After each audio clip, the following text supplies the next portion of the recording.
Hello family, কেমন আছো সবাই? আশা করি সবাই খুব ভালো আছো। আমার একটা নতুন ভিডিওতে তোমাদের সবাইকে স্বাগত জানাই। আর সেজেগুজে রাত্রিবেলা চললাম মেলাতে, বাসন্তী মেলাতে। এই দিনটার জন্য আমরা সবাই অপেক্ষা করে থাকি।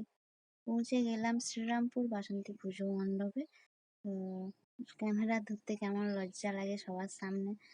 কোনোদিন এভাবে ব্লগ টাইপের ভিডিও কোনোদিনই দিইনি বা কোনোদিন পোস্ট করিনি। এই প্রথমবার এইরকম ভিডিও করছি। চললাম মাকে দর্শন করতে।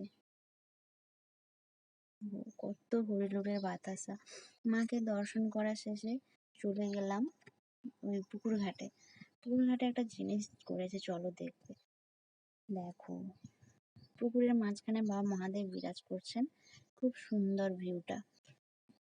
মজার ব্যাপার হচ্ছে, এখানে ফটো তোলার জন্য ঠেলাঠেলি মারামারি। বাবা, ঠেলাঠেলি মারামারি করে লাভ নেই বাবা, সেজে গুজে এসছি, জলে পড়ে যাব, তার থেকে বরং যাই সেলফি জোনে। সেলফি জোন করেছে তো।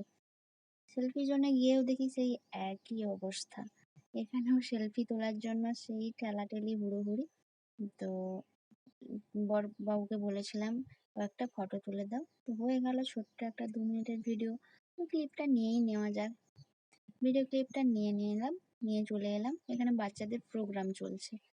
কিছুক্ষণ থাকলাম, প্রোগ্রাম দেখে চলে গেলাম ফটো তুলতে। তো কিছু ফটো তুলে নেওয়া হলো। এরা আমার বরের স্কুলের কলিগ অ্যান্ড তার ওয়াইফ। কিছু ফটো নিয়ে নেওয়ার পরে চলে গেলাম তারক বাসন্তী পুজো মণ্ডপে। পৌঁছে গেলাম তারক বাসন্তী পুজো মণ্ডপে। উফ, এখানে এসে গুড্ডুবাবু খুবই জ্বালাচ্ছে। বলছে গাড়ি কিনে দাও, গাড়ি কিনে দাও। 900 টাকার গাড়ি, রিমোট কন্ট্রোল গাড়ি কিনবে। তার মেলা আসার একটাই কারণ, তাকে গাড়ি কিনে দিতে হবে। যাই হোক, প্যান্ডেলের সামনে কিছুক্ষণ ছিলাম। ওখানে থাকার পর গুড্ডুবাবুর বায়না আর থামছে না। তো চললাম দোকানের দিকে ওর জন্য একটা গাড়ি কিনতে। তো চললাম ওর জন্য একটা গাড়ি কিনতে। গাড়ি নিলাম, গুড্ডুবাবুর জন্য একটা গাড়ি নিলাম, আর আমি নিলাম পায়ের ঝুমকো। কিনে সবাই বাড়ি চলে গেলাম। Tata, good night.